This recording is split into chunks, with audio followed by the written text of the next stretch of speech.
Global warming क्या होता है आप ये समझिए। आपको पता है कि आज के समय में पेड़ जो हैं काटे जा रहे हैं, उतने पेड़ बचे नहीं, उतने जंगल बचे नहीं। हर घर में एसी है, हर घर में फ्रिज है, उससे निकलने वाली जो हानिकारक गैस होती है कार्बन क्लोरोफ्लोरो, वो ग्लोबल वार्मिंग को बढ़ा रही है। इतनी सारी गाड़ियाँ होती जा रही है जिसकी वजह से पोल्यूशन होता जा रहा है, इतने सारे उद्योग लगाए जा रहे हैं जिसकी वजह से पोल्यूशन हो रहा है, और पोल्यूशन की वजह से ग्लोबल वार्मिंग हो रही है। G7 यानी समूह 7 के सदस्य जो हैं, अमेरिका हो गया, जापान हो गया, जर्मनी हो गया, फ्रांस, ब्रिटेन, इटली, कनाडा, इनके पास कहीं ना कहीं इसके ज़्यादा मत होते हैं। ठीक है, इनकी ज़्यादा चल जाती है। तो अमेरिका है या यूरोपीय संघ है या जापान जैसे जो ताकतवर देश हैं, वो कहीं ना कहीं इसके नियम ऐसा बनवा लेते हैं जिससे कि उनको फ़ायदा हो जाए। हेलो एवरीवन, आज की इस वीडियो में हम बात करने वाले हैं क्लास 12th की पॉलिटिकल साइंस का जो चैप्टर नंबर 4 है, बुक 1 का चैप्टर है। ठीक है, बुक 1 का चैप्टर नंबर 4 है अंतर्राष्ट्रीय संगठन यानी कि इंटरनेशनल ऑर्गेनाइजेशन। इसके बारे में हम यहाँ पे डिटेल में पढ़ने वाले हैं। ये वीडियो जो है हमारी अकॉर्डिंग टू न्यू सिलेबस यानी कि 2025-26 के सिलेबस के अकॉर्डिंग होने वाली है, तो वीडियो को आपको बहुत ध्यान से देखना है। और टेलीग्राम ग्रुप को जरूर ज्वाइन कीजिए, यहाँ पे आपको PDF नोट्स मिल जाएंगे। इसके लिए आपको क्या करना है, टेलीग्राम पे जाके सर्च करना है क्लास 12 ESP न्यू ग्रुप। ठीक है, आप इस ग्रुप को सर्च करोगे तो आपको ग्रुप मिल जाएगा, आप उसको ज्वाइन कर सकते हैं। यहाँ पे आपको नोट्स मिल जाएंगे। आप मुझे इंस्टा पे फॉलो कर सकते हो, एकलव्य स्टडी पॉइंट, ये मेरा यूज़र नेम है और मेरा नाम सतिंदर प्रताप है। ठीक है, आप मुझे इस नाम से सर्च कर सकते हो और फॉलो कर सकते हो।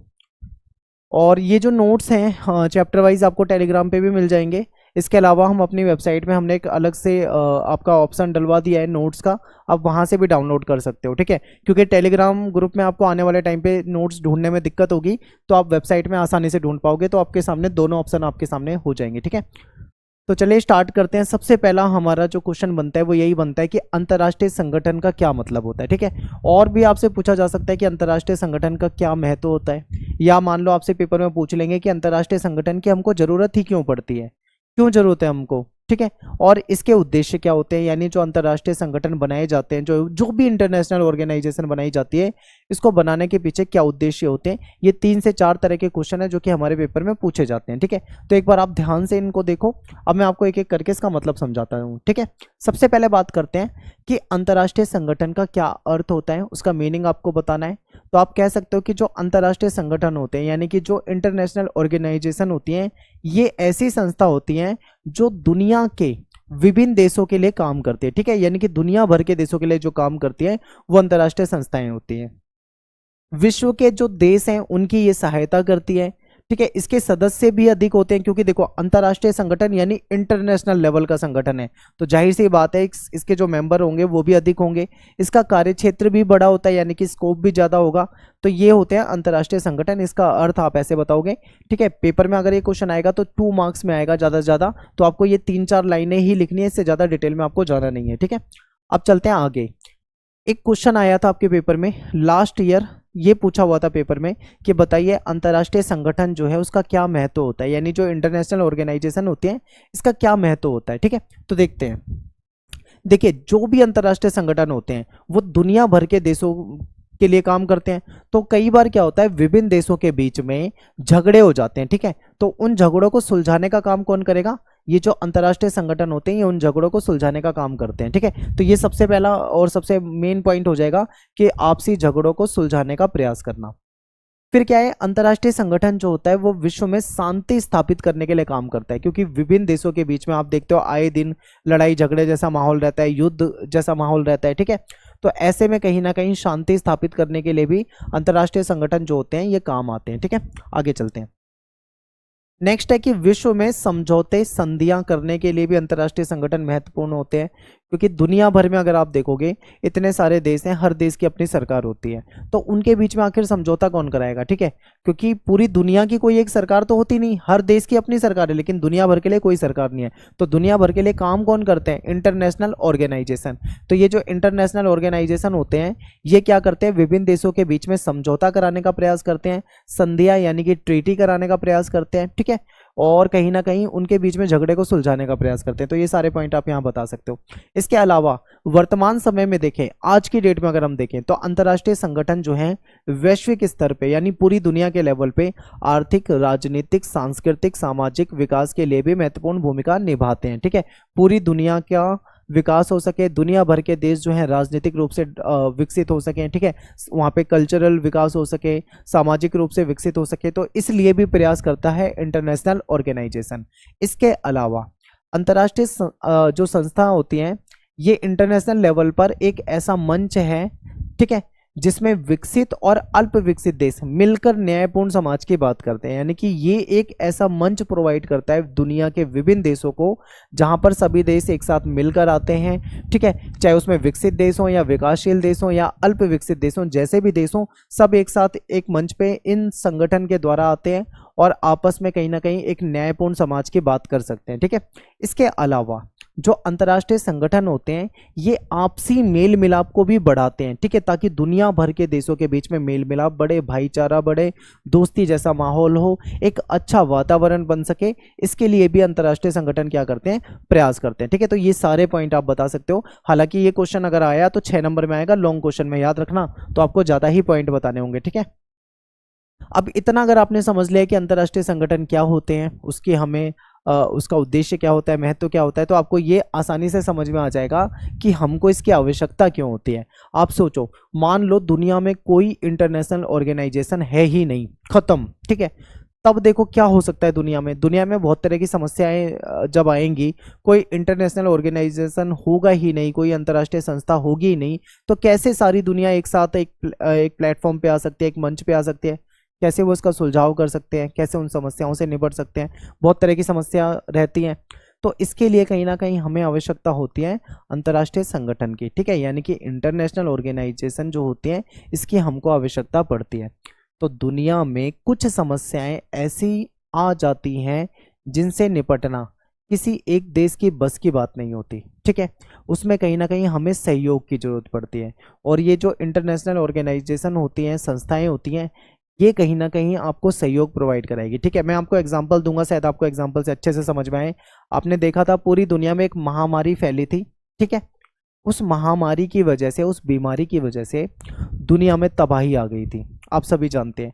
तो ऐसे में जो इंटरनेशनल ऑर्गेनाइजेशन होती हैं, जैसे आपका यूएनओ हो जाएगा, WHO हो जाएगा, तो ये संस्थाएं कहीं ना कहीं दुनिया भर के लिए काम कर रही थी, ठीक है। तो आप बता सकते हो कि दुनिया में बहुत सारी समस्याएं ऐसी होती है जिससे कोई एक देश नहीं निपट सकता। ऐसे में सबको मिलकर साथ आना पड़ेगा, और ऐसे में मदद कौन करेंगे, अंतर्राष्ट्रीय संगठन मदद करेंगे, ठीक है। आगे चलते हैं।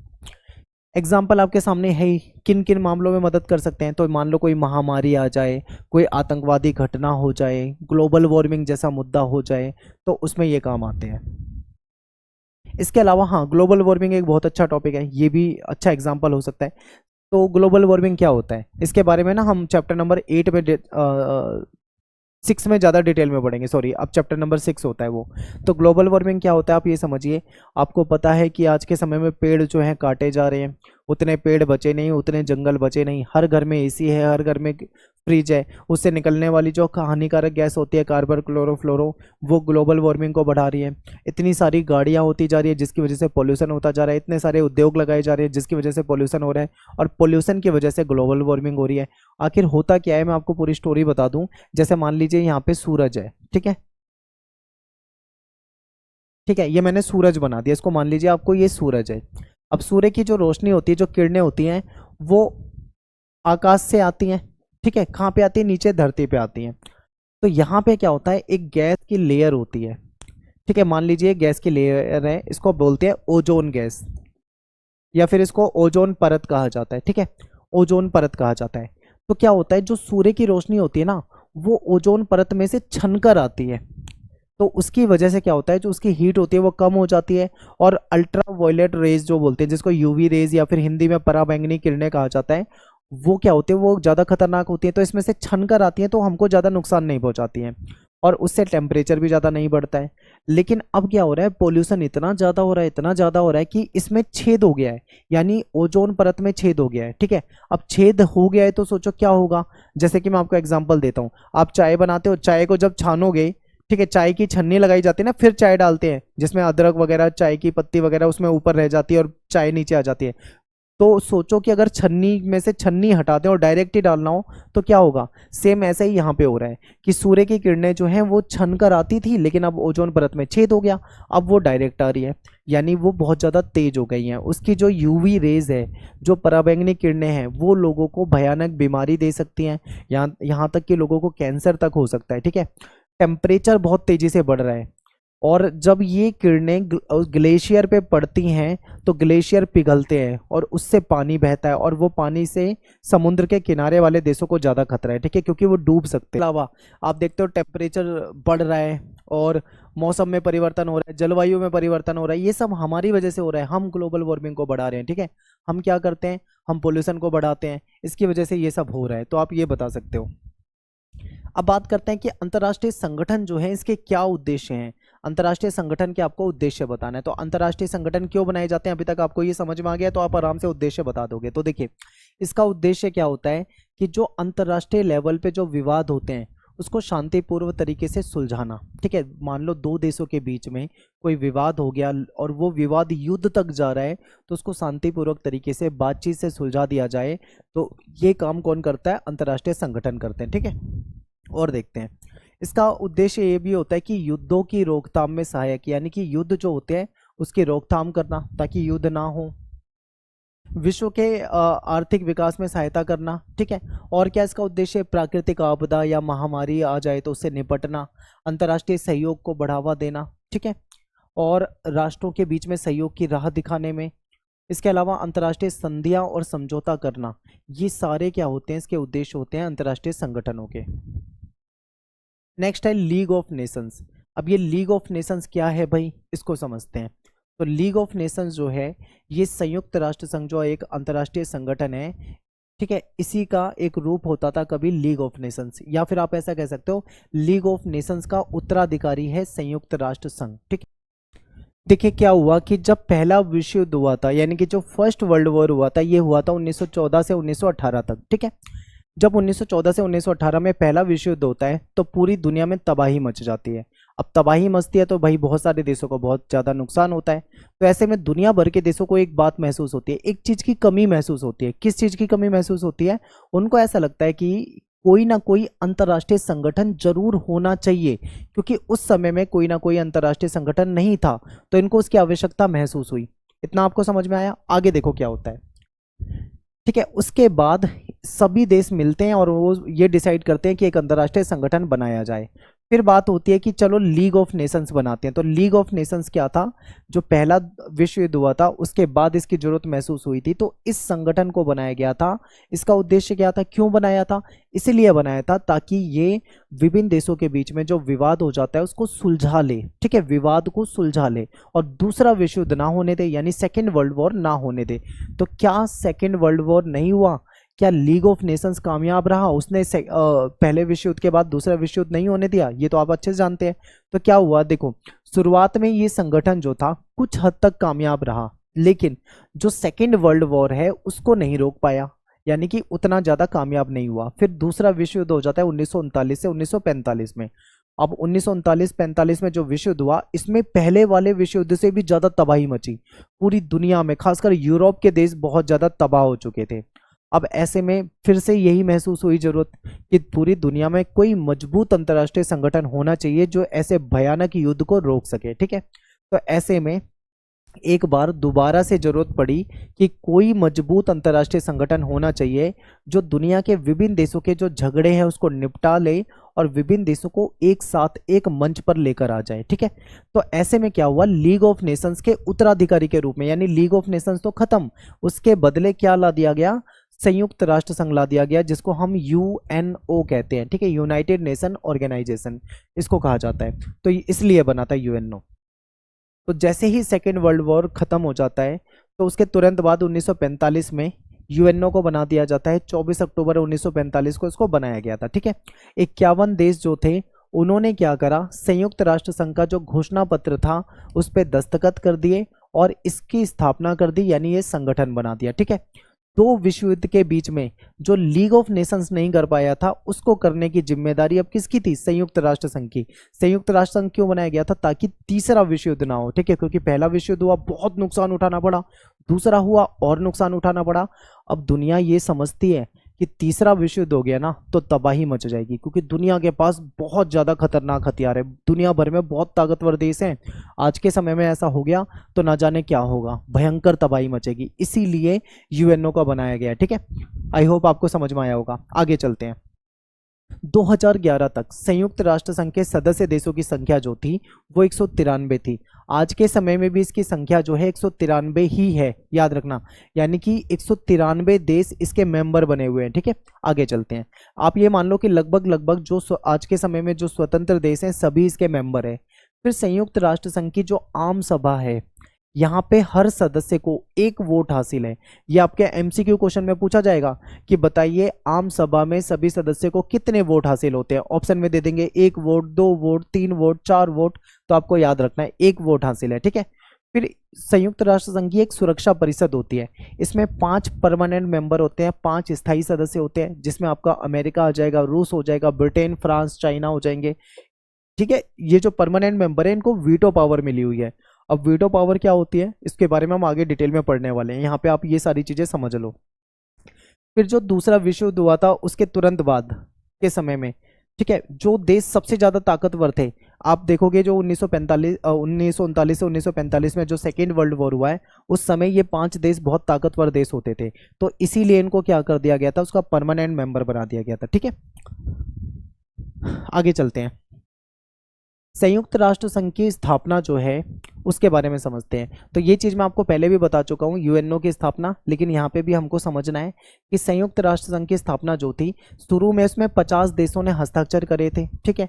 अभी हमने तो आपको हो गया, अभी थोड़ी देर पहले तो आपने 51 देश बताए थे, यहाँ पे आपने 50 क्यों बताए? तो देखो 50 देश मैंने इसलिए बताए क्योंकि 50 देश जो थे उन्होंने स्थापना करी थी। 51वां देश पोलैंड बना था। तो आपसे पेपर में मुझे याद आ रहा है एक बार आपसे पेपर में पूछा हुआ था ये क्वेश्चन कि बताइए जो 51 देश थे जिन्होंने हस्ताक्षर करे थे, 51वां देश कौन सा था? आपसे ऐसे नहीं पूछेंगे कि पहला देश, दूसरा देश, तीसरा देश कौन था, 5वां देश कौन सा, 10वां, आपसे लास्ट पूछेंगे। तो 51वां देश पोलैंड था, तो इसलिए मैंने अलग से लिख दिया ताकि आपको पेपर में अगर एमसीक्यू में पूछा जाए तो आपको बिल्कुल भी कंफ्यूजन नहीं होगी, आप तुरंत इसको कर दोगे, ठीक है। तो कितने देशों ने स्थापना करी? 51 देशों ने। 51वां देश कौन सा था अगर ये पूछे तो आपको बताना है पोलैंड, ठीक है। आगे देखो, इस तरह संयुक्त राष्ट्र संघ में 51 मूल संस्थापक सदस्य हैं। मूल संस्थापक सदस्य का मतलब क्या है कि जिस समय में संयुक्त राष्ट्र संघ को बनाया गया था उस समय में ये 51 देश थे जिन्होंने इसकी स्थापना करी थी। बाद में और देश इस पे जुड़ते गए, इसके मेंबर बनते गए, बात की बात नहीं देखेंगे, लेकिन ये स्थापना के समय की बात है, ठीक है, इसको देखना है। अब बात करते हैं कि भाई ये कब बना, पेपर में ये भी आता है, एमसीक्यू में पूछा जाता है। तो देखो यूएनओ जो है एक अंतर्राष्ट्रीय संगठन है, यानी संयुक्त राष्ट्र संघ क्या है, एक अंतर्राष्ट्रीय संस्था है। इसके बाद देखो इसकी स्थापना हुई थी 24 अक्टूबर 1945 को, जो मैं आपको पहले ही बता चुका हूं। पेपर में आपसे ये पूछा जाएगा कि बताइए भारत इसका मेंबर कब बना था, ठीक है। तो आपको याद रखना है 24 अक्टूबर 1945 को बन गया था, ठीक उसके 6 दिन के बाद यानी 30 अक्टूबर 1945 को भारत इसका मेंबर बन गया था, ठीक है। आपसे ये भी पूछेंगे कि आज के समय में कितने देश इसके मेंबर हैं, तो आपको बताना है 193, यानी 193 देश जो है इसके मेंबर हैं, ठीक है। आगे चलते हैं। नेक्स्ट है कि संयुक्त राष्ट्र संघ के उद्देश्य क्या है। अभी थोड़ी देर पहले हमने पढ़ा था अंतरराष्ट्रीय संगठन के क्या उद्देश्य होते हैं, सेम वही उद्देश्य आप यहाँ पे लिख दोगे तो आपका आंसर बिल्कुल सही होगा, ठीक है, क्योंकि सेम ही होते हैं। तो चलिए देखते हैं संयुक्त राष्ट्र संघ के उद्देश्य क्या है। तो सबसे पहला उद्देश्य है अंतरराष्ट्रीय झगड़ों को रोकना, ये तो हम ऑलरेडी पढ़ चुके हैं, सिंपल। आगे चलते हैं। फिर राष्ट्रों के बीच में सहयोग की राह दिखाना, ठीक है, ये भी हमने पढ़ा था कि विभिन्न देशों के बीच में मान लो लड़ाई झगड़े का माहौल होता है तो ये सहयोग कराते हैं। फिर अगर विभिन्न देशों के बीच में मान लो युद्ध छिड़ जाए, मान लो 2 देश हैं उनके बीच में युद्ध हो गया, तब क्या करेगा भाई, तो ये उनके बीच में दुश्मनी को कम कराने का प्रयास करेंगे, ठीक है, ताकि उनके बीच में दुश्मनी कम हो जाए। सामाजिक आर्थिक विकास के लिए काम करते हैं, विभिन्न देशों की ये मदद करते हैं, सहायता करते हैं, ठीक है। इसके अलावा देखो नेक्स्ट है कि संयुक्त राष्ट्र संघ का सबसे अधिक दिखने वाला सार्वजनिक चेहरा कौन होता है, तो महासचिव होता है। बिल्कुल इंपॉर्टेंट है, इसको मैं ब्रैकेट में लिख देता हूं, इंपॉर्टेंट, आपको ये याद करके जाना है पेपर में, ठीक है, महासचिव। अब आपसे ये पूछेंगे कि बताइए संयुक्त राष्ट्र संघ के वर्तमान में महासचिव कौन से हैं, तो आपको बताना है एंटोनियो गुतेरियस, ठीक है। एंटोनियो गुतेरियस इनके आज के समय में महासचिव है। आपसे ये पूछ ले कि बताइए ये कौन से देश के हैं, तो आपको बताना है पुर्तगाल के हैं। आपसे ये पूछ ले कि कौन से नंबर के हैं, पहले हैं, दूसरे हैं, तीसरे हैं, पांचवें हैं, तो आपको बताना है ये 9वें महासचिव हैं, ठीक है। तो ये आपको याद रखना है। अब देखो यहाँ पे मैंने सारे महासचिव के नाम जो हैं आपके एनसीईआरटी में भी दे रखे हैं, मैंने यहाँ पे लगा दिया। एक बार देखो, ये पहले महासचिव थे जिनका नाम था ट्राइग ली, आपको इनके बारे में थोड़ा सा पढ़ लेना है। और जो 9वें नंबर के महासचिव हैं, ठीक है, जो एंटोनियो गुटेरियस है, इनके बारे में थोड़ा सा पढ़ लेना है। बीच वालों के बारे में भी आप पढ़ सकते हो, कोई दिक्कत नहीं है, लेकिन आपसे पहला या आखिरी यही पूछा जाता है पेपर में ज्यादातर। चलिए आगे चलते हैं। अगला टॉपिक है हमारा कि बताइए संयुक्त राष्ट्र संघ जो है, जो हमारा इंटरनेशनल ऑर्गेनाइजेशन है जिसके ऊपर पूरा का पूरा चैप्टर है, इसकी संरचना के बारे में बताना है या फिर इसके अंग के बारे में बताना है। कितने इसके अंग है, पार्ट कितने हैं। तो इसके 6 अंग होते थे, अब नहीं है 6, पूछे कितने हैं तो एक खत्म हो चुका है। अब आपके इसके 5 अंग बचे हुए हैं, ठीक है। कौन कौन से हैं, सुरक्षा परिषद, याद रखना, सुरक्षा परिषद, सचिवालय, आम सभा, अंतर्राष्ट्रीय न्यायालय, आर्थिक और सामाजिक परिषद। न्यासिता परिषद पहले होती थी पर इसको समाप्त कर दिया गया है, ठीक है, इतना याद रखना है। आगे चलते हैं, ये आपके एनसीईआरटी में दिया हुआ है, आप यहाँ से सारे अंगों के बारे में पढ़ सकते हो, ठीक है, इसमें पढ़ सकते हो। हालांकि मैंने आपके लिए अलग से नोट्स बनाए हैं, मैं आपको यहाँ से पढ़ा देता हूँ। अब बात करते हैं सुरक्षा परिषद की। इसको कहा जाता है यूएनएससी, यूएनएससी, ठीक है। यानी कि इसका मतलब क्या है, यूनाइटेड नेशन सिक्योरिटी काउंसिल। एक बार मैं कलर चेंज कर लेता हूँ, UNSC, United nation security council. Hindi में अगर हम इसे बोले तो संयुक्त राष्ट्र सुरक्षा परिषद, ठीक है। सुरक्षा परिषद जो होती है ये संयुक्त राष्ट्र संघ का एक अंग है।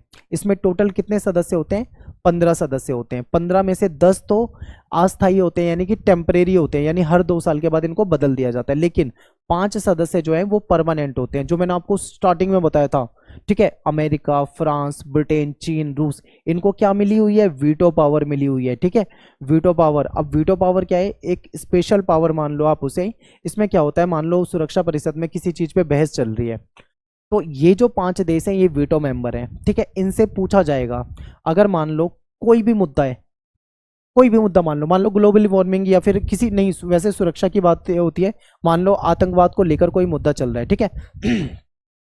तो उसमें मान लो 4 देश एग्री हैं किसी भी बात को लेकर, लेकिन एक ने वीटो कर दिया, यानी एग्री नहीं है, तो फिर एक की वजह से काम खराब हो जाता है, उस बात को नहीं माना जाता है, इसको वीटो पावर कहा जाता है, ठीक है। तो ये इंपॉर्टेंट था, आपको याद रखना था। आगे चलते हैं। 10 जो इसके अस्थायी सदस्य होते हैं, टेम्परेरी मेंबर होते हैं, ये 2 साल के लिए होते हैं, हर 2 साल के बाद इनको बदल दिया जाता है, ठीक है। इन सदस्यों का चुनाव जो होता है वो कौन करेगा, आम सभा करती है। आम सभा में हर आदमी को कितना वोट मिला होता है, 1 वोट मिला होता है, जो हमने स्टार्टिंग में पढ़ लिया है। सुरक्षा परिषद को के उद्देश्य क्या होते हैं, इसका उद्देश्य होता है कि दुनिया में शांति बनाए रखे, सुरक्षा बनाए रखे, यानी दुनिया की सुरक्षा का ध्यान रखना, शांति का ध्यान रखना, इसका उद्देश्य होता है। फिर अनिवार्य निर्णय को घोषित करने का अधिकार होता है, कोई फैसला लेना है तो उसको ये फैसले को घोषित कर सकते हैं, ठीक है। तो ये इंपॉर्टेंट है। इसके बाद तो आपका दूसरा जो है वो है अंतर्राष्ट्रीय संगठन, न्यायालय, सॉरी अंतर्राष्ट्रीय न्यायालय। इसको बोला जाता है आईसीजे, यानी international court of justice, Hindi में बोले तो अंतर्राष्ट्रीय न्यायालय। इसका जो हेडक्वार्टर है, यानी इसका जो न्याय मुख्यालय है, सॉरी इसका जो मुख्यालय है वो कहाँ पे है, हेग में है। हेग कहाँ पे है, नीदरलैंड में है। आपसे पेपर में एमसीक्यू में पूछा जा सकता है कि बताइए अंतर्राष्ट्रीय न्यायालय जो है उसका हेडक्वार्टर जो, यानी कि हिंदी में उसको बोलते हैं मुख्यालय, उसका मुख्यालय कहाँ पर है। ऑप्शन दे देंगे, आपको याद रखना है हेग, यानी कि नीदरलैंड में, ठीक है। 1980 तक इसका यूज जो है बहुत ही कम किया गया, यानी इसमें कौन जाता है, ये दुनिया की सबसे बड़ी अदालत मानी जाती है। इस अदालत में कौन जाता है, इसमें देश जाते हैं। मान लो जैसे भारत और पाकिस्तान का किसी बात पे कोई विवाद हो जाए तो वो दोनों देश जा सकते हैं इस कोर्ट में, ठीक है। तो इसको इंटरनेशनल कोर्ट ऑफ जस्टिस कहा जाता है। 1980 तक इसका यूज बहुत कम किया गया। इसके बाद से जो विकासशील देश हैं उन्होंने इसका इस्तेमाल शुरू करा है। अंतर्राष्ट्रीय विवादों को समाधान इसके द्वारा किया जाता है। इंटरनेशनल लेवल पे कोई विवाद हो जाए तो इसको सुलझाती है। इसमें 15 जज होते हैं, ठीक है, 15 जज होते हैं। 9 साल के लिए उनको चुना जाता है और आम सभा और सुरक्षा परिषद दोनों में पूर्ण बहुमत के द्वारा ही उनको चुना जाता है, उनके द्वारा ही इसका चुनाव होता है। तो ये आपको याद रखना है, ठीक है, इंटरनेशनल कोर्ट ऑफ जस्टिस।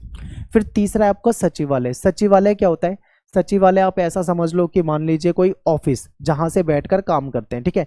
तो सचिवालय जहां पे ये जो यूएनओ का सारा कामकाज होता है। तो देखो, प्रमुख संगठनों के कार्य के लिए अंतर्राष्ट्रीय स्टाफ तैयार करना, पूरी दुनिया से स्टाफ भर्ती होता है इसमें। और सचिवालय का प्रमुख जो होता है वो कौन होता है, महासचिव होता है, इंपॉर्टेंट है। और महासचिव कौन है, एंटोनियो गुटेरियस है। कहाँ के हैं, पुर्तगाल के हैं। कौन से नंबर के हैं, 9वें नंबर के हैं, ये हमने पढ़ा था ना अभी। तो आप ये बता सकते हो, महासचिव की जो नियुक्ति होती है वो सुरक्षा परिषद की सलाह पर आम सभा के द्वारा होती है। 5 साल के लिए इसको चुना जाता है, उसके बाद इसको बढ़ाया भी जा सकता है अगर चाहें तो, ठीक है। तो इंपॉर्टेंट है, याद रखना है। नेक्स्ट है आम सभा, ये बहुत इंपॉर्टेंट है। आम सभा क्या है, एक मंच है जहां पे 193 के 193 देश आते हैं, किसी बात पे चर्चा होती है, बहस होती है, और फिर सब उस पर वोट करते हैं, और सबको एक वोट हासिल है, जो कि हम पहले ही पढ़ चुके हैं, ठीक है। तो देखिए, 193 देशों के प्रतिनिधि इसमें शामिल होते हैं। एकमात्र ऐसी संस्था है जिसमें हर सदस्य को एक वोट मिला हुआ है, सभी सदस्यों को, सभी को यहाँ पे समानता है। और हर वर्ष इसका सम्मेलन होता है, दुनिया भर के देश इसमें शामिल होते हैं, ठीक है। इस पे बहस होती है, चर्चा होती है, विभिन्न मुद्दों पे यहाँ पे चर्चा होती है, सब वोटिंग करते हैं, 2/3 बहुमत चाहिए होता है किसी चीज को पास करने के लिए, तो इसको आम सभा कहा जाता है। इसके अलावा लास्ट मान लो आर्थिक और सामाजिक परिषद, इसका क्या है, इसमें 54 के करीब सदस्य हैं। और सदस्य देशों का चुनाव जो है आम सभा के द्वारा 3 साल के लिए किया जाता है। सभी भौगोलिक क्षेत्रों का प्रतिनिधित्व जो है वो इसमें होता है, ठीक है। और आप एक बार देख लेना एनसीईआरटी में, इसमें हो सकता है इसके जो मेंबर हैं वो कम या ज़्यादा दे रखे हों, ठीक है। इसमें एक बार पढ़ लेना आप, तो ये हो जाएगा आपका। और लास्ट वाला जो है न्यासीता परिषद, इसको पढ़ो ना पढ़ो एक ही बात है, क्योंकि इसको समाप्त कर दिया गया है, ठीक है। पेपर में आता नहीं है, मैं आपको बता रहा हूँ, आप इसको पढ़ सकते हो। ध्यान से देखो, इसको पहले बनाया गया था लेकिन 1994 के बाद इसको खत्म कर दिया गया था, इसको पढ़ने की कोई जरूरत नहीं है। अब बात करते हैं शीत युद्ध के बाद संयुक्त राष्ट्र संघ में सुधार। यानी कि देखो, 1945 से लेकर 1991 तक का जो दौर था उसको शीत युद्ध का दौर कहा जाता है। अब शीत युद्ध का दौर जा चुका है, अब इसमें यूएनओ में बहुत ज़्यादा जरूरत महसूस हुई है सुधार की, तो उसको समझते हैं। तो देखिए, बहुत ध्यान से आपको पॉइंट समझने हैं। अभी तक जो था बिल्कुल इजी था, सिंपल था, लेकिन यहाँ पे आपको बहुत ध्यान से समझना है। देखिए क्या हुआ, बदलते परिवेश में, यानी कि माहौल जो है बदलता जा रहा है, बदलते परिवेश में जरूरत को पूरा करने के लिए किसी भी संगठन में सुधार या विकास करना लाजमी है। यानी कि कोई भी संगठन जो होता है, समय के अकॉर्डिंग उसमें सुधार करने की जरूरत पड़ती है, उसमें बदलाव करने की जरूरत पड़ती है, उसका विकास करने की जरूरत पड़ती है। तो हाल के वर्षों में संयुक्त राष्ट्र संघ जो है इसमें भी सुधार करने की मांग उठी है कि यूएनओ जो है इसमें भी क्या करो, सुधार करो, इसमें भी कुछ बदलाव करो। बहरहाल, सुधारों की जो प्रकृति है इसके बारे में कोई स्पष्ट राय नहीं है, कोई सहमति नहीं है कि सुधार कैसे होने चाहिए, सुधार कौन करेगा, किस बात पे करेगा, इस पे कोई राय तो नहीं है। लेकिन सभी मानते हैं कि हाँ भाई, यूएनओ में सुधार की जरूरत तो है।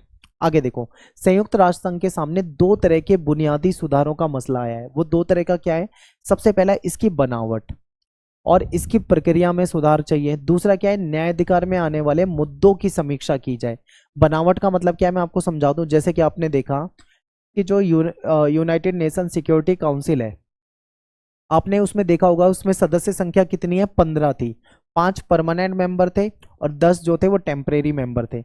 जबकि इसकी जो आम सभा है उसमें कितने मेंबर हैं, 193 मेंबर हैं। अब सोचो कि यूएनओ में 193 देश हैं, आम सभा में 193 देश हैं, लेकिन यूनाइटेड नेशन सिक्योरिटी काउंसिल में केवल 5 और 10 देश हैं। सुरक्षा परिषद में क्यों नहीं बढ़ाए जा रहे भाई देश? तो यही कहा जा रहा है कि इसकी बनावट में सुधार की जरूरत है। यानी कि इसकी जो सुरक्षा परिषद है उसमें सदस्यों की संख्या बढ़ाने की जरूरत है।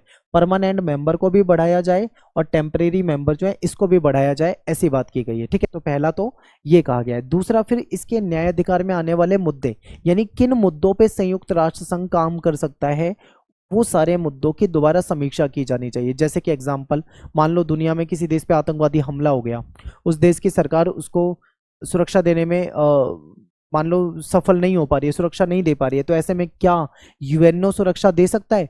ऐसे मुद्दे उसमें शामिल हैं या नहीं? इस तरीके के मुद्दों पे चर्चा की जाए, समीक्षा की जाए कि कौन कौन से मुद्दे पे यूएनओ काम कर सकता है या नहीं कर सकता, इस पे बातचीत की गई है, ठीक है।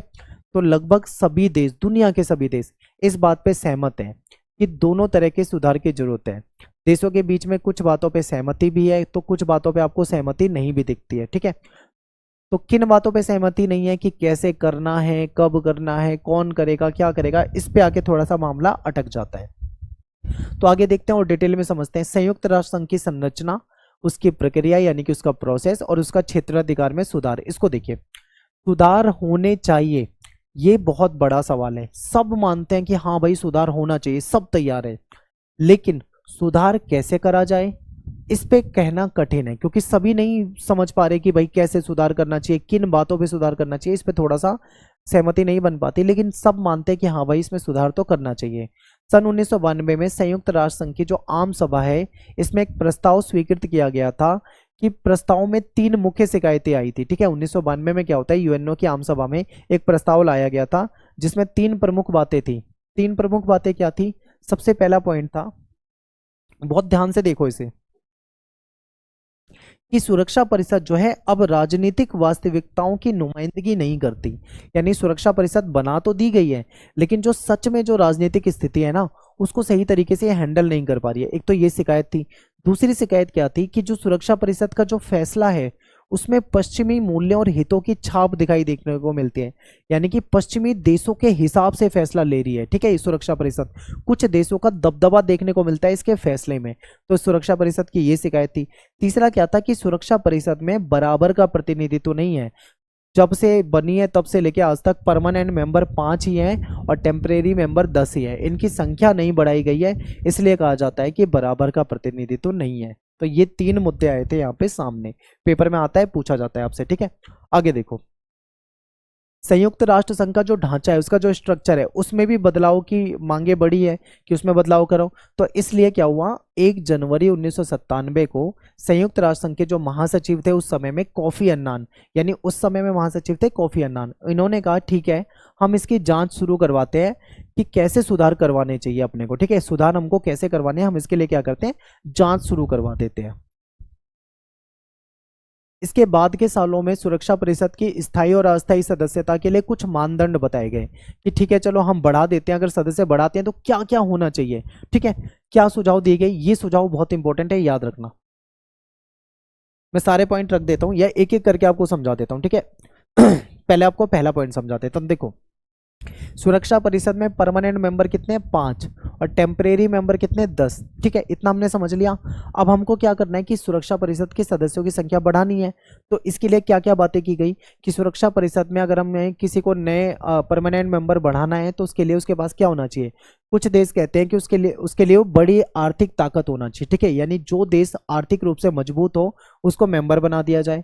फिर दूसरा पॉइंट ये कहा गया कि जिसके पास मजबूत सेना हो, यानी जो ताकतवर देश है, जिसका सैन्य शक्ति बहुत ज्यादा है, जो बहुत मजबूत है, उसको इसका मेंबर बना देना चाहिए।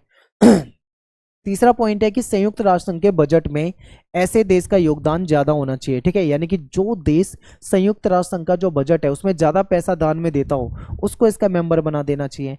फिर कुछ कहते हैं कि आबादी के लिहाज से अगर बड़ा देश हो जिसकी आबादी बहुत ज्यादा हो उसको मेंबर बना दिया जाए, ठीक है। फिर ऐसा देश जो लोकतंत्र का सम्मान करता हो, मानव अधिकार का सम्मान करता हो, उसको बनाना चाहिए उसका मेंबर। फिर कुछ कहते हैं कि ऐसा देश जिसका भूगोल अच्छा हो, जिसकी अर्थव्यवस्था अच्छी हो, ठीक है, जिसकी जो सांस्कृतिक रूप से विविधता वाला देश हो, उसको इसका मेंबर बनाना चाहिए। तो ये कुछ पॉइंट थे। अब देखो, ये आपने समझ लिए, एक बार मैं हट जाता हूं, आप इसको ध्यान से देखो। मैं आपको बताता हूं कि पेपर में क्वेश्चन कैसे पूछा जाता है, इसी क्वेश्चन को घुमा के पूछते हैं, ठीक है। पेपर में कैसे पूछा जाता है, पेपर में ये पूछा जाता है कि आप भारत के नागरिक हो, भारत को सुरक्षा परिषद की स्थायी सदस्यता दे देनी चाहिए, तो आप क्या कहोगे कि भारत में के पास ऐसा क्या है जिसकी वजह से आप कहोगे कि भारत को इसका मेंबर बना देना चाहिए। तो आप क्या बोलोगे कि भारत तेजी से उभरता हुआ अर्थव्यवस्था के रूप में सामने आ रहा है, यानी तेजी से उभरती हुई बड़ी आर्थिक शक्ति है। आप बताओगे कि भारत एक बड़ा सैन्य संपन्न देश है, यानी ताकतवर देश है। आप कहोगे कि यूएनओ के बजट में हमेशा से योगदान देता है, आबादी के लिहाज से भी भारत बड़ा देश है, मानव अधिकारों का हम सम्मान करते हैं, दुनिया के सबसे बड़े लोकतंत्र का नाम आता है तो भारत का ही नाम आता है, ठीक है। इसकी जो ज्योग्राफिकल कंडीशन है वो बहुत ही यूनिक है, बहुत ही अच्छी है, विविधता बहुत है, सांस्कृतिक विविधता भारत में बहुत ज़्यादा देखने को मिलती है। तो आप ये सारे पॉइंट बता सकते हो कि ये सब भारत के पास है, इसलिए भारत को इसका मेंबर बना देना चाहिए। और केवल भारत को नहीं, जापान जैसा देश हो गया, या मान लो और कोई देश हो गया जो ताकतवर देश है, साउथ कोरिया हो गया, उनको भी बना देना चाहिए भाई, ठीक है। उसके सदस्य संख्या बढ़ानी चाहिए, ये सभी तैयार है इस बात के लिए। अगला टॉपिक है कि भारत और संयुक्त राष्ट्र संघ में सुधार। तो भारत ने हमेशा से चाहा है कि यूएनओ में सुधार होना चाहिए, ठीक है। तो देखिए, भारत ने संयुक्त राष्ट्र संघ के ढांचे में बदलाव के मामले में समर्थन दिया है, क्योंकि भारत चाहता है कि उसमें क्या होना चाहिए, बदलाव होना चाहिए। भारत का मानना है कि आज के समय में दुनिया की जो स्थिति है वो बिल्कुल बदल चुकी है, ठीक है। भारत का मानना है कि बदले हुए विश्व में संयुक्त राष्ट्र संघ को और ज्यादा मजबूत बनाने की जरूरत है, क्योंकि अब दुनिया में माहौल जो है बिल्कुल बदल चुका है। संयुक्त राष्ट्र संघ विभिन्न देशों के बीच में सहयोग बढ़ाने और विकास को बढ़ावा देने में और ज्यादा बड़ी भूमिका निभाए, ठीक है। भारत ऐसा मानता है कि संयुक्त राष्ट्र संघ के एजेंडे में विकास का मामला प्रमुख होना चाहिए, दुनिया भर के देशों का विकास हो सके। भारत की एक बहुत बड़ी चिंता है कि सुरक्षा परिषद की संरचना को लेकर, क्योंकि इसमें 5 और 10 मेंबर हैं, बढ़ाए नहीं गए आज तक, तो सुरक्षा परिषद की सदस्य संख्या स्थिर रही है, ठीक है। जबकि आम सभा में सदस्यों की संख्या बढ़ गई, 51 सदस्यों से बढ़ते बढ़ते बढ़ते बढ़ते 193 पहुंच गई, लेकिन यहाँ पे एक सिंगल देश नहीं बढ़ा, ठीक है। तो भारत की हमेशा से चिंता रही है कि सुरक्षा परिषद में और भी देशों को शामिल किया जाना चाहिए, भारत को भी शामिल किया जाना चाहिए, जापान को भी कर लेना चाहिए, साउथ कोरिया को भी कर लेना चाहिए, और भी दुनिया में बहुत सारे ताकतवर देश हैं, अफ्रीका के देश हैं, एशिया के देश हैं, यूरोप के देश हैं, उनको कर लेना चाहिए। तो भारत हमेशा से इसकी डिमांड करता है, ठीक है।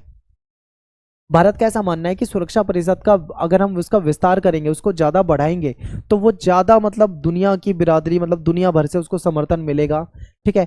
और सुरक्षा परिषद का स्थायी और अस्थायी दोनों तरह की संख्या हम बढ़ाना चाहते हैं। हम ये नहीं कहते कि केवल जो स्थायी सदस्य उनको बढ़ाओ, हम तो ये कहते हैं अस्थायी और स्थायी दोनों को बढ़ा देना चाहिए, ठीक है। जो परमानेंट मेंबर है उनको भी बढ़ा दो, जो टेम्परेरी मेंबर है उनको भी बढ़ा दो। तो यहाँ पे अपने ये जो सारे टॉपिक हैं खत्म हो जाते हैं। अब कुछ संगठन वाले टॉपिक हैं जो हमको जल्दी जल्दी पढ़ने हैं, ये हमारे खत्म हो जाएंगे, इनको देख लेते हैं। सबसे पहला टॉपिक है हमारा यहाँ पे संगठन वाले में अंतर्राष्ट्रीय मुद्रा कोष। यहाँ से कभी कभी क्वेश्चन आते हैं। अंतर्राष्ट्रीय मुद्रा कोष, इसको आईएमएफ कहा जाता है, इंटरनेशनल मॉनेटरी फंड, ठीक है। तो चलिए इसे देखते हैं। ये संगठन जो है ये वैश्विक स्तर पे, पूरी दुनिया के स्तर पे जो वित्त व्यवस्था होती है ना, उसकी देखरेख करने का काम करता है, ठीक है। और अगर मान लो कोई इससे लोन मांगता है तो ये लोन देता है, यानी कि मांगे जाने पर वित्तीय सहायता और तकनीकी सहायता भी ये प्रोवाइड करा देता है।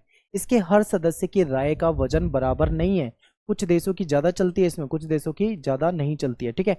जो ग्रुप 7 है, जिसको G7 कहा जाता है, G7 यानी समूह 7 के सदस्य जो हैं, अमेरिका हो गया, जापान हो गया, जर्मनी हो गया, फ्रांस, ब्रिटेन, इटली, कनाडा, इनके पास कहीं ना कहीं इसके ज़्यादा मत होते हैं, ठीक है। इनकी ज़्यादा चल जाती है, ये महत्वपूर्ण है, आपको याद रखना है।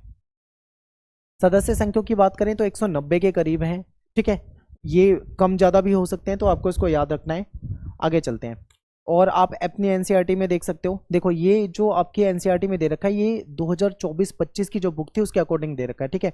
अब जो 2025-26 की बुक आएगी, अगर सदस्य बढ़ गए होंगे तो वहाँ पे बढ़े हुए भी दिख सकते हैं, ठीक है। बाकी सारी चीज़ें जो थी वो मैंने आपको बता दी है। नेक्स्ट है विश्व बैंक, इसको हम क्या बोलते हैं, वर्ल्ड बैंक के नाम से भी जानते हैं। ये दुनिया का बैंक है, ठीक है। इस बैंक की गतिविधि का प्रमुख रूप जो है विकासशील देशों से संबंधित है, यानी विकासशील देश जो हैं उनके लिए काम करता है, उनको जरूरत पड़ने पे ऋण देता है, यानी कि लोन देता है, ठीक है। ये बैंक जो है ये मानव के विकास के लिए, जैसे एजुकेशन हो गया, हेल्थ हो गया यानी स्वास्थ्य हो गया, कृषि हो गया, ठीक है, ग्रामीण विकास हो गया जैसे सिंचाई हो गया, ग्रामीण सेवाएं होंगी, इन सारी चीज़ों के लिए काम करता है, ठीक है।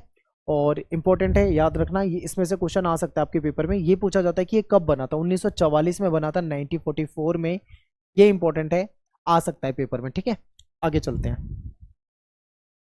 और ये आधारभूत ढांचा जैसे सड़क हो गया, बिजली हो गई, ठीक है, इन सब चीज़ों के लिए काम करता है। अपने देशों को ये लोन देता है, यानी जो देश इसके मेंबर वगैरह हैं वो जब लोन इससे मांगते हैं तो उनको लोन भी दे देता है। नेक्स्ट है हमारा अंतर्राष्ट्रीय श्रम संगठन, इसको बोला जाता है ILO हिंदी में, इंग्लिश में सॉरी, इंटरनेशनल लेबर ऑर्गेनाइजेशन, ठीक है। लेबर के लिए काम करता है, ये मजदूर के लिए काम करता है। 1919 में बना था, हेडक्वार्टर इसका जेनेवा में है जो कि स्विट्जरलैंड में पड़ता है। ये संगठन संयुक्त राष्ट्र संघ का ही एक निकाय के रूप में आप इसको मान लो। और ये जो मजदूर लोग होते हैं ना, उनके लिए काम करता है, ताकि मजदूर अच्छे से काम कर सकें, उनकी काम करने की स्थिति बेहतर हो सके, ठीक है, उनके लिए काम करता है। नेक्स्ट है विश्व व्यापार संगठन। WTO यानी कि वर्ल्ड ट्रेड ऑर्गेनाइजेशन, ठीक है। दुनिया भर में जो अंतरराष्ट्रीय लेवल पे जो व्यापार होता है, जो ट्रेड होता है, उसके ये नियम बनाता है, यानी कि इंटरनेशनल ट्रेड जो होता है, अंतरराष्ट्रीय व्यापार जो होता है, उसके नियम तय करता है, ठीक है। 1995 में ये बना था। ये जो गेट होता था पहले, इसका उत्तराधिकारी यानी कि general agreement on trade and tariff जो है, इसका ये उत्तराधिकारी के रूप में काम करता है। और सेकेंड वर्ल्ड वॉर के बाद में, यानी दूसरा विश्व युद्ध जब हुआ था, उसके बाद में ये अस्तित्व में आया था, ठीक है। WTO का जो फैसला होता है वो सभी सदस्य देशों की सहमति से किया जाता है। जब इसके सारे सदस्य देश इसमें सहमत होंगे तो इसका फैसला होता है।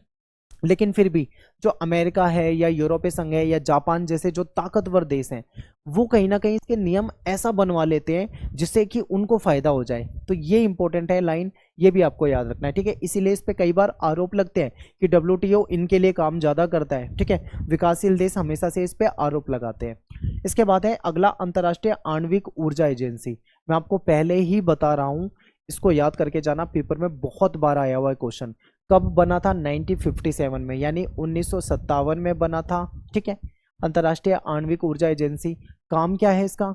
ये क्या करता है? ये नजर रखता है परमाणु जो ऊर्जा है या परमाणविक हथियार है। देखो, दुनिया भर के देशों के पास परमाणु हथियार है, ये उन सब पे क्या करता है? नजर रखता है, ठीक है। और इसका उद्देश्य होता है कि सैन्य उद्देश्यों में इसका इस्तेमाल को रोका जाए, परमाणु हथियारों को कम से कम इस्तेमाल हो, उसको रोका जाए। ये इसका क्या है? मेन उद्देश्य होता है। इसके बाद है एक बहुत इंपॉर्टेंट, ये भी बहुत पूछा जाता है, एमनेस्टी इंटरनेशनल। ये एक NGO है, नॉन गवर्नमेंट ऑर्गेनाइजेशन है, हिंदी में इसको स्वयंसेवी संगठन कहते हैं। पूरी दुनिया में काम करता है। किसके लिए काम करता है? मानव अधिकारों के लिए काम करता है, मानव अधिकारों की रक्षा के लिए काम करता है। ये संगठन मानव अधिकारों से जुड़ी रिपोर्ट बनाता है, उसको प्रकाशित करता है। सरकारों को कभी कभी ये रिपोर्ट सही नहीं लगती, क्योंकि सरकारों के खिलाफ खुलकर लिखता है ये, ठीक है। तो ये इंपॉर्टेंट है।